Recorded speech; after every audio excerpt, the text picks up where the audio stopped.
Magandang araw sa inyo mga kaibigan. Itong ating salita sa araw na ito, December 7. Ang ebanghelyo natin ay Matthew 7:21 to 27.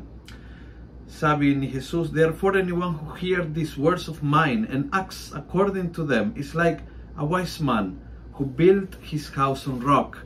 The rain poured down, the rivers flooded, the wind blew and struck the house, but it did not collapse because it was built on rock."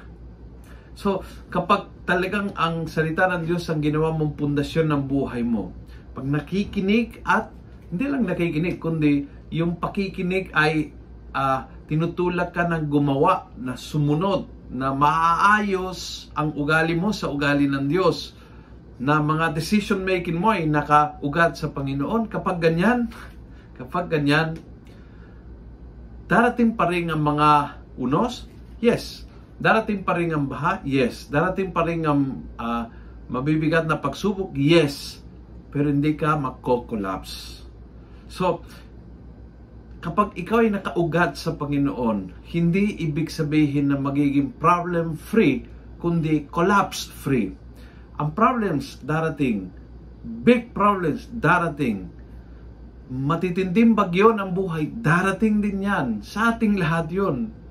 The big difference is, hindi ka magko-collapse. You will not give up everything. You will not allow everything to crawl down. You will not allow everything to explode or implode, dahil matibay ka sa pundasyon ng buhay mo na yung Panginoon. Pundasyon na hindi lang pinagninilayang, kundi sinusundan. Pundasyon na dahil ginagawa mo ang sinasabi, ay nagpapatibay ng isang buong pagkatao mo. Nagpapatibay ng katawan, ng iyong isip, ng kalooban mo, ng emotional well-being mo, ng buong pagkatao mo. Yan ang rock. Pundasyon na hindi lang pinakikinggan sa kanyang salita, kundi nagsishape ang ating kaugalian. Kung nagustuhan mo ang video ito, pass it on. Punuin natin ang good news ang social media. Gawin natin viral, araw-araw ang salita ng Diyos. God bless.